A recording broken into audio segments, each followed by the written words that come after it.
What's the worst decision you saw a friend or family member make? Story 1. My family took in a guy we'd known for years. He was the same age as my younger brother and had grown up near us. He fell on some hard times that resulted in his being stabbed by a friend of his. After the stabbing, we let him come stay with us. He got clean off the drugs, started exercising, got a new job, and we all spent a lot of time together. He was like a brother to me for a while. He and my brother moved out into an apartment with some other guys from the place they worked. Their apartment was sparse, almost no food in the fridge, and the pride of their place was the collection of empty alcohol bottles they'd saved. It was a bit trashy, but not unexpected for an apartment full of 19 to 22-year-old single guys. With the new freedom and money coming in from his job and money from the settlement of the stabbing, he started getting back into drugs. My brother was fine with the weed, hookah, cigarettes, etc., but started drawing lines when he saw harder drugs in the apartment. When my brother saw C for a second time, he started moving out. The other guys in that place followed suit because they were seeing the change as well. My brother told him that he needed to find new roommates to take over the lease. He brought in his drug dealer.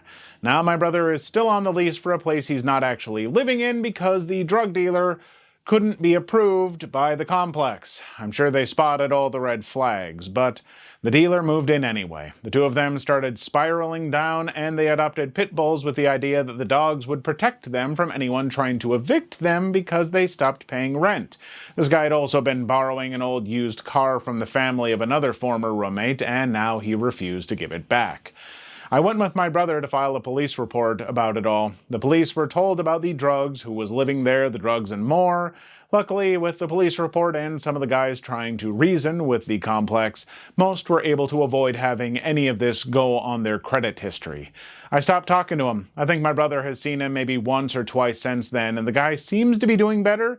He's married with kids now, and I haven't heard about any issues through the grapevine. For me, though, I never want to get in touch again because it feels like he could easily spiral down again, and when he's like that, he doesn't seem to care who he hurts in the process.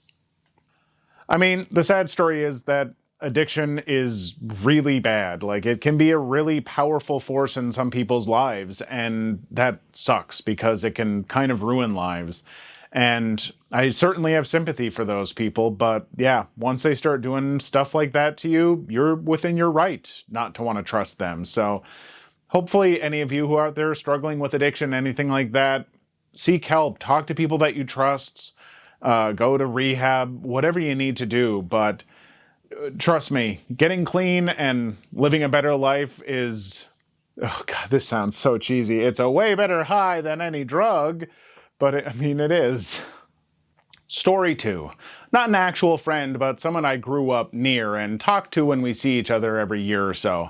After going through her second divorce, a friend decided she wanted kids, but never wanted to be married again. First husband didn't want kids. The last husband wasn't ready for kids quite yet, as they wanted to work on the marriage first, but they wouldn't get her pregnant right away, so she started divorce proceedings. She met a guy after work that she offhand mentioned she was wanting to be a mom. He mentioned offhand that he'd like to be a dad, so naturally that's how they started sleeping together with the singular goal to get pregnant. Literally, because he was the first guy she met that said he'd like to be a dad someday. Not exaggerating. This was a conversation I had with her, and this was her answer. 3 weeks later, she was pregnant and starts to decide she doesn't really like this guy, but she's so thrilled she's going to have a baby. Fast forward having the baby, he's such a great dad. Around the time the baby is 6 months old, she's absolutely miserable. They live together and he spends more money than they have on things like stereo systems for his golf cart, plus traveling on weekends with his brother to different golf resorts, while she's working, taking the baby to doctor's appointments and struggling to pay rent on their $600 a month apartment, etc. Turns out the baby needs extra medical care because it inherited some stellar genes from dad. Baby has the same issues dad had as a baby.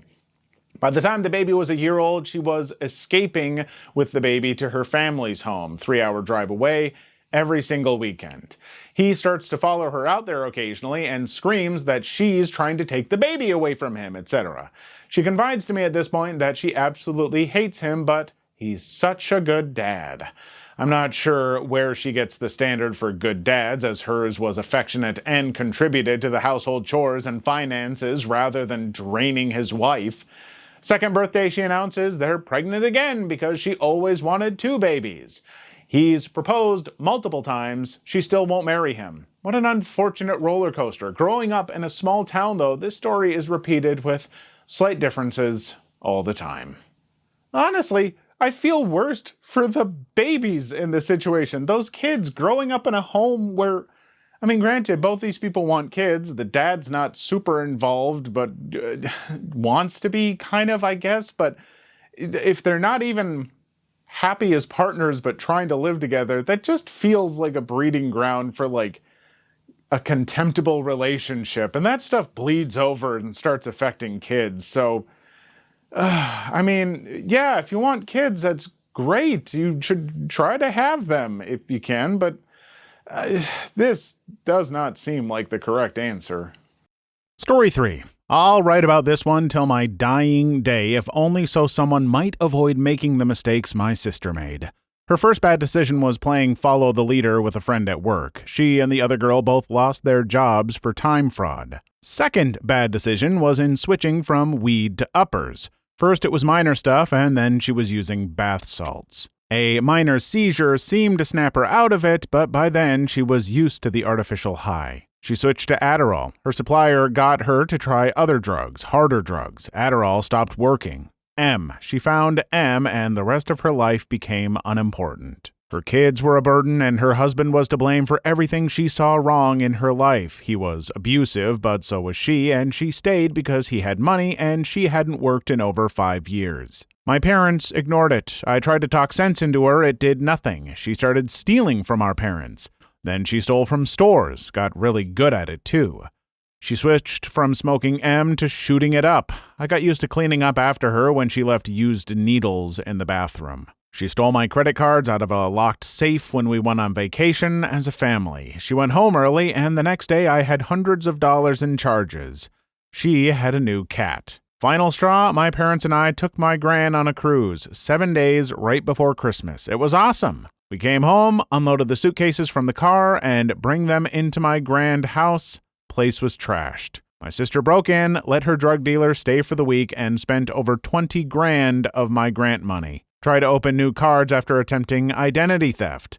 Dug through everything in the house, stole all of the jewelry she could, including stuff from when my gran was a kid. Police were called. In time that followed, she was arrested for shoplifting and crashed 3 cars, once with her daughter in the front seat. They finally found the drugs. She couldn't lie her way out of that, so finally she was sent packing to prison. She spent roughly 4 months there before being moved to a rehab center. She has a slew of mental disorders, addictions, etc. She can see her kids for a few hours on the weekend. Our parents can visit her. I won't. I don't have it in me to see her. She was my best friend, but I don't know her now. I haven't known her in years. I don't forgive her for the hurt. I still see a spoiled brat who blames everyone but herself. It'll be a long time before I talk to her again. This needs to be done more often. There's only so much you can forgive when the person continues to act selfishly. While addiction is terrible, people still need to be held accountable for their actions even when addiction is involved. Story 4. Okay, my mom is a mostly functional alcoholic. A few years ago, she came down with some minor sickness, and the doctor gave her some pills for it. I don't remember the specifics.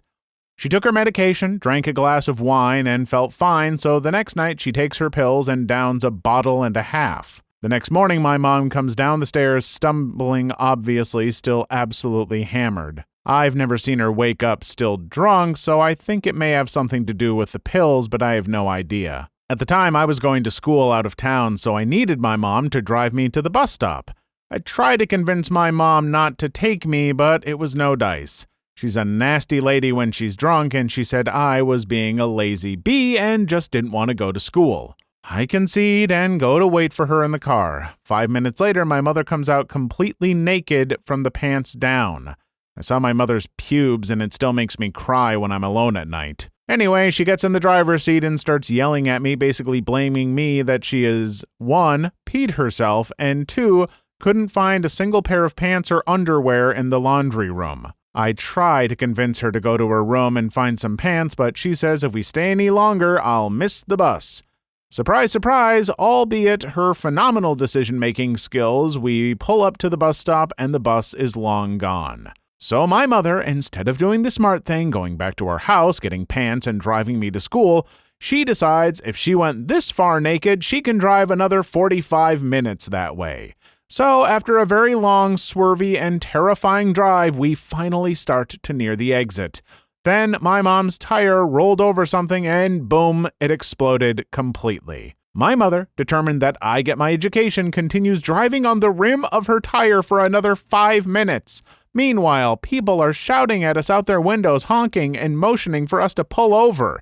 As expected, we got pulled over. My mom is freaking out and trying to find a towel or blanket, anything to cover herself, but she had no such luck. The cop comes over and she has no choice but to roll down her window.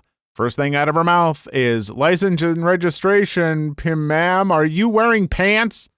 I feel very fortunate that all of my parents were recovering alcoholics and very, very good about it. And so I didn't have to deal with this kind of stuff. But I feel so bad for kids that do, because your mom, aside from, that being embarrassing for you and her, I'm sure, that's putting your life at risk as a kid. And, as a kid, you don't feel like you have the authority to stop your parents sometimes with that kind of stuff. So all my sympathy to this person or anyone dealing with that kind of stuff. You shouldn't have to. And if you can, tell someone that you trust, because that's just dangerous.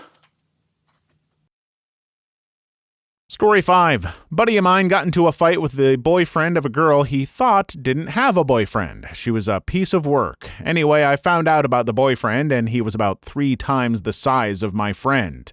"Dude, just walk away and chalk it up to a learning experience," I said. But nope.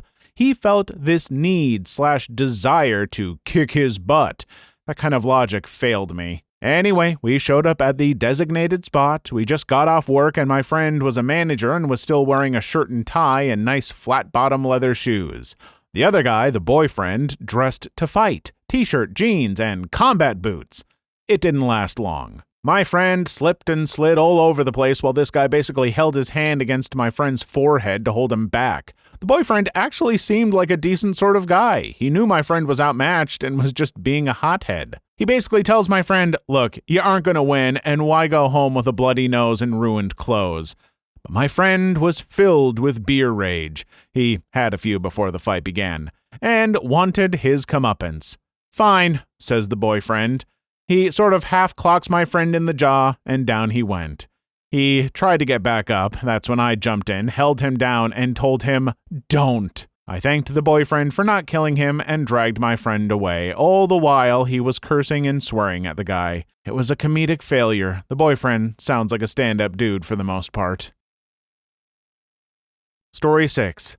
That would be my girlfriend's friend, Andrea. Andrea is a nurse at the hospital here, originally from Canada. Anyway, Andrea meets Rodney in the hospital because he comes in after wrecking his motorcycle.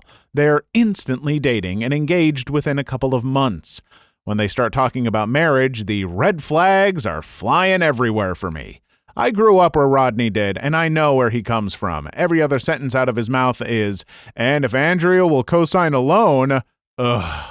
I pull Andrea aside one day on the patio and try to talk to her about this. I begged her to not co-sign any loans. If no bank in the state will loan them money, why would you, I ask. Of course, she tells me I don't know what I'm talking about, and does it anyway. Loans for him, loans for his mother, loans for his ex-con buddy who's a really good motorcycle mechanic. Fast forward a year, Rodney is in jail again. Andrea had to declare bankruptcy to get away from the bill collectors. Her credit is ruined. The hospital fires her.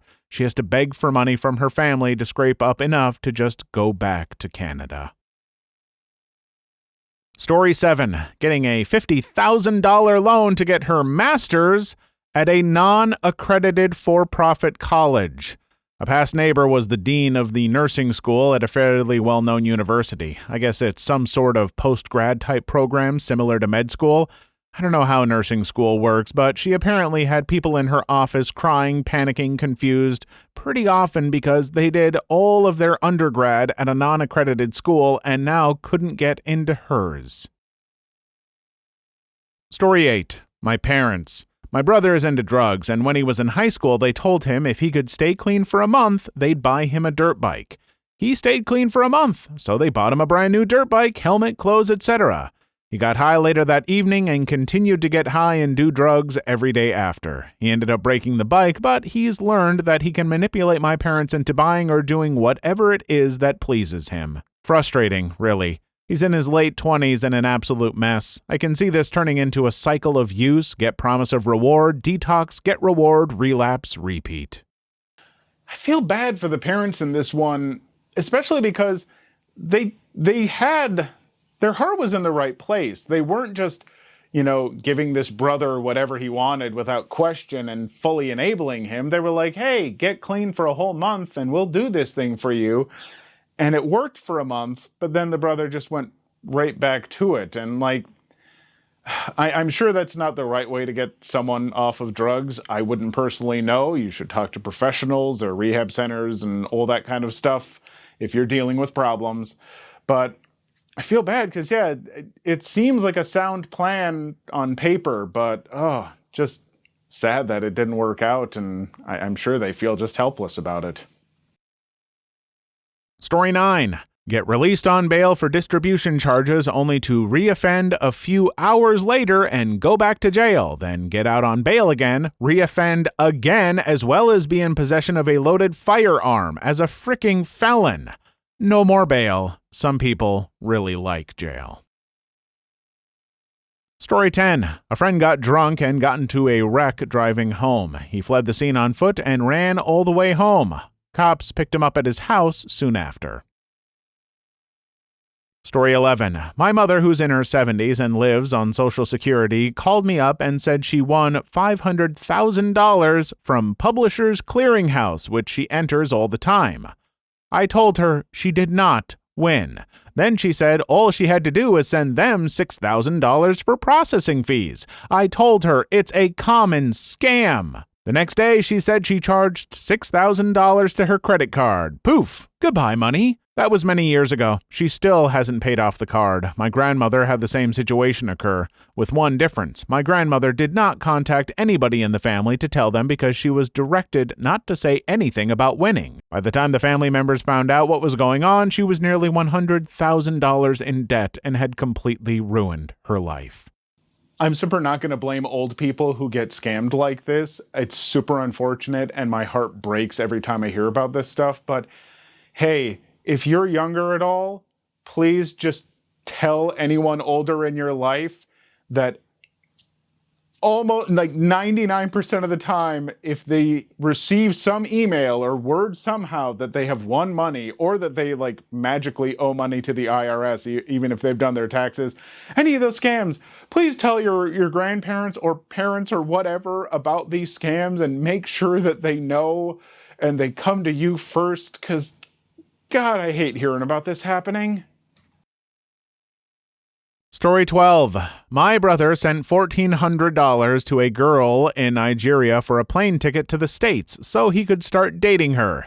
Yes, I called him a dumbbutt. Story 13. My dad, bless his heart, replaced a bad fuel line in our van with a piece of garden hose. We had a burnt-down van 2 days later. Wow, actual fuel lines from an auto parts store probably would have been cheaper. Story 14. My friend decided she was leaving a job earlier than her contract allowed her to.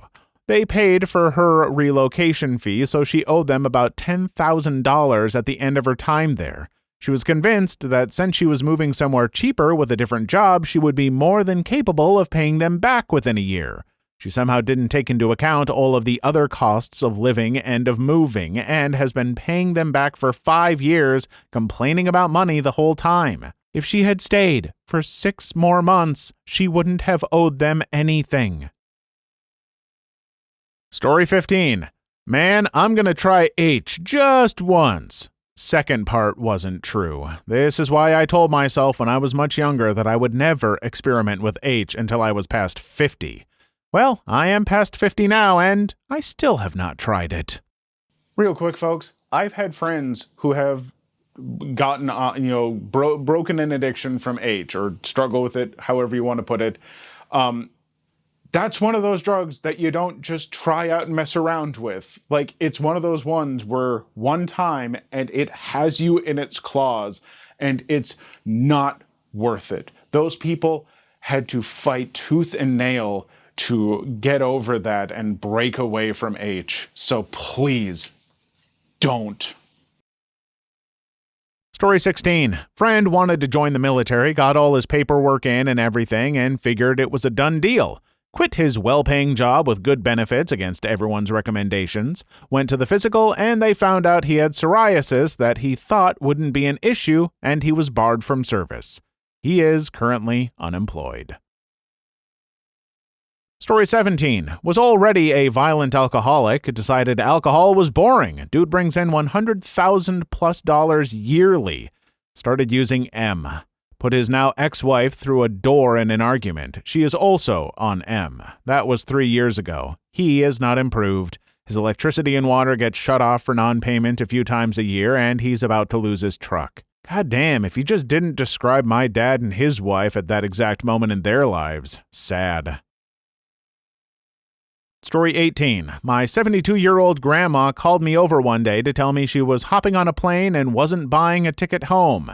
She left my grandpa after 50 years of marriage for a man she met online. Things have never been the same between us. Story 19. My sister and I were really close with our cousins. My family went to Disneyland Paris one day, and we went with a camper which we hired from my uncle's camper rental company. After the 4-day trip, we went back home and we turned in the camper again. A day later, my sister and I realized we both forgot our Nintendo DSs in the camper, so my dad called my uncle to ask him if they were still in the camper. My uncle said that they weren't in the camper and that he had no idea where they were.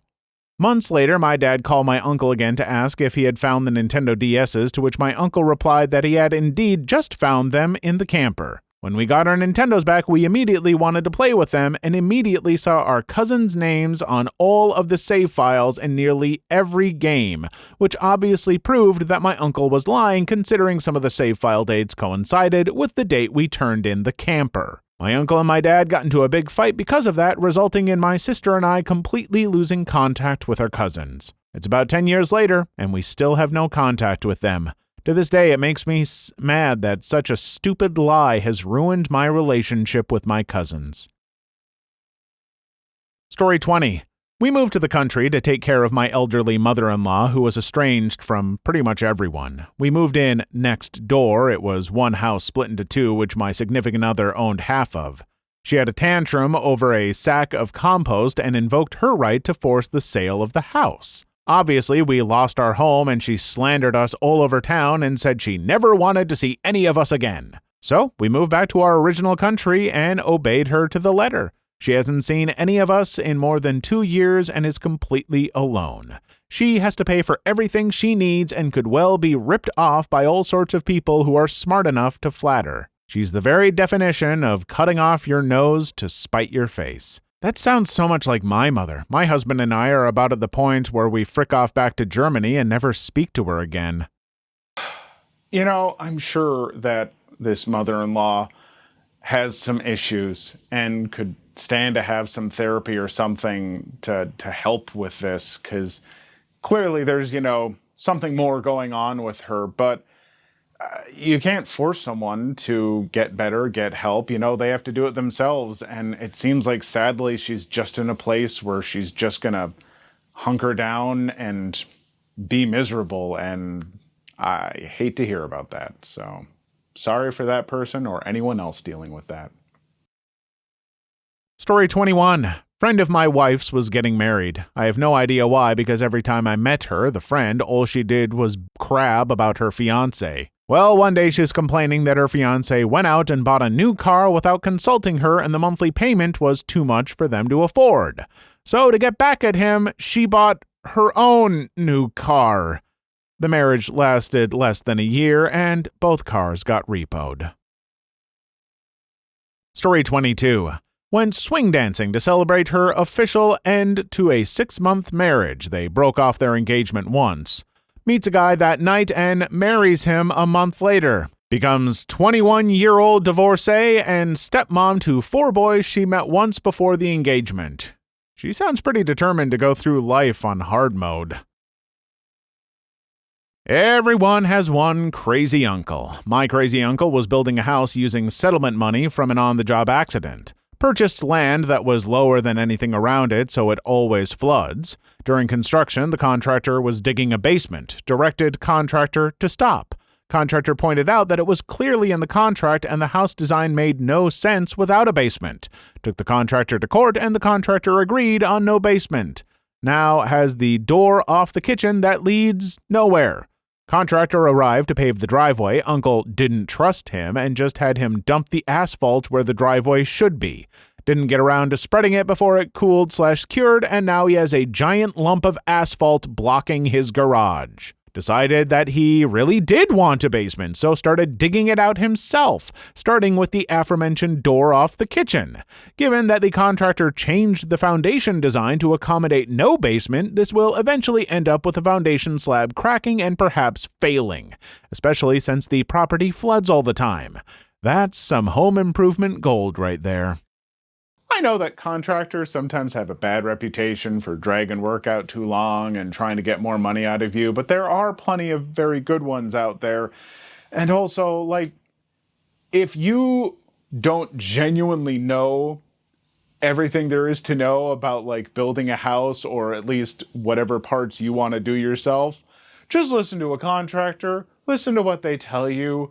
Like, don't think that you know more than them, because it turns out modern houses fairly complicated, or at least complicated enough to where you shouldn't try and dig a basement on a foundation that wasn't laid for one. Story 24. Gamble away $250,000 plus. It was painful watching him sell their beautiful huge home and rent a crappy apartment. Story 25. The decision to do nothing. My brother is 38 next month. He never moved out of my parents' house, never had a girlfriend. When my dad died 3 years ago, he quit his job and has been mooching off my mom ever since. Story 26. A close friend from high school who had a full-ride scholarship to a top 10 university decided that he wanted to drive home after a graduation party out in the middle of nowhere after spending the past 4 hours drinking. Countless people tried to stop him, to grab his keys, but he got confrontational and left. He made it less than a mile down the road before wrapping his car around a tree. Instead of heading off to college at the end of the summer, he went to a long-term care facility. He died 4 years later. A life wasted because he thought he was okay to drive after drinking. Story 27. Auntie owned a successful pharmacy and got drunk one night and sold some prescription medication on the side for some money. Police found out and was stripped of her license. It got worse when questioned by police. She said it was for herself because she was suffering cancer, which she was not. With all of these accusations published in a prominent newspaper, life ruined, credibility ruined. Story 28. Sister took a year off work to go on vacation. By vacation, I mean sit in her backyard and drink from 10 a.m. on. Blew through her savings, and now, even with a good job, is having a hard time making ends meet. Story 29. My mom won my dad's house in their divorce 13 years ago. The house was 2 years from being paid off. Instead of my mom working 2 more years, she sold it and retired at 47. She's now in low-income apartments and barely makes it by. My dad always tells us how he wishes we still had the house so me and my sister could have lived there when he moved to retire. I'm glad I'm not the only one with a vindictive rocket scientist for a mother. My mom sold the house, turned around and quit her job and bought a more expensive house. Shockingly, she lost the new house because the mortgage company wanted her to pay them. Okay, maybe this is my old-fashioned mindset, but whatever happened to the days where people, like, got houses and it was with the plan of, like, and this is my home, this is where I'll spend my life. And yeah, maybe something will come up and you'll move, but there's so many people these days that I feel like view houses that they've bought as, like, extremely temporary and just transactions. And, like, the paying off one house and then, like, I paid off this house, time to get a more expensive one. It's like, why? That's like the dream part. You've paid it off and now it's like, And now I'm free. I don't have, oh my gosh, there's just every month now I don't have to pay on a mortgage or something. Like, isn't that the goal? Not just bigger, better house? Like, take that money you were spending every month on a mortgage and put it into like cool renovations or something. Ugh. Story 30. Well, my ex-wife may be in an intimate relationship with my deadbeat dad. Story 31. My brother was sober for 8 months when he and his equally toxic girlfriend decided it would be a good time to have a baby. Their girl is the happiest little thing, healthy and hitting all the milestones. However, he started drinking again 2 months before she was born, and the mother is literally the dumbest and most oblivious person I've ever met in my life. The two of them are beyond toxic to each other, and it's only a matter of time before she starts growing up and understanding how horrible they are to each other. Story 32. I watched a friend throw a brick up in the air and over a railing, then proceed to lean over the railing to see the brick fall. Story 33. Multiple family members continuously taking various things from my grandma's house, then acting like she's crazy when she says anything about her stuff going missing. She's 94 and still lives alone. She's a sharp lady and knows what's going on. I guess some of them feel guilty about it because things just mysteriously show back up. Legitimate gaslighting, and to someone who is at an age where they may be more likely to distrust their own memory too. That's disgusting. Story 34. Friend of mine moved 10 hours away and transferred colleges for a girlfriend. She broke up with him within 2 weeks of him living there.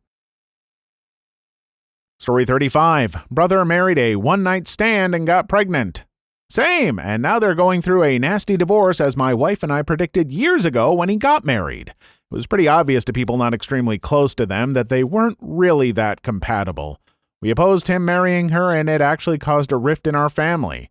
Now he's actually come back around and realized his mistake, and our relationship is a lot better. Look, old relationships move at different speeds, and there are some people who they're together for, a couple months and they're like, we're so perfect, and they get married and it works out amazingly. That happens. I don't feel though like if you get someone pregnant that your first thought should be like, well, she's already pregnant. You know what? We seem to get along okay during that one night we did it. Let's get married. That's not a good reason. That's not sparks and finding the sudden chemistry and going, we worked so well together. You worked well in one particular way together. And apparently not well enough to use protection, so Story 36. I never really knew my first cousin once removed, but I guess he's always been struggling with depression and that sort of thing. He turned to drugs, mostly, as a means of self-medication. He's been clean for a while, he seemed to have kicked it, but one night a sketchy friend of his hung out with him at my great-aunt's house since my first cousin once removed still lived with his mother. He was 25. Apparently they both shot up. After a while his sketchy friend left, and I guess my cousin thought he could handle the amount he used to be able to, but he couldn't. He died that night and wasn't found until his dad came to his room the morning after looking for him because he just bought themselves tickets to see Star Wars: The Last Jedi. Well, that last part was really heart-wrenching. Story 37. My cousin totally bought into the gangsta rapper lifestyle. He was a Hispanic kid adopted into a middle-class family that adopted kids from Mexico, Yemen, and Haiti. He had every chance he could have asked for, but was obsessed with being a thug and being gangsta. I kind of saw it coming, but in our teens, he just kind of disappeared. Stopped seeing him at family gatherings. Nobody talked about him. It was like he never existed. A few years ago, I decided to do some digging. He was convicted of B&E and intent to distribute in his teens and did a few years in juvie, got out, and was convicted of grand theft less than a year later. He got out last spring, and as far as I know, hasn't talked to any family. I still have friends who know him, and I guess he's selling C now. On one hand, it's really sad to know someone I was close to was down such a destructive path, but on the other, he literally chose it. He didn't live in poverty, he wasn't flunking school, he was just lazy and wanted to be dangerous, so I kinda don't give a crap. The thug life didn't choose him. He chose the thug life. Please leave your story in the comments. I would love to make a video on them in the future. Also, don't forget to like and subscribe.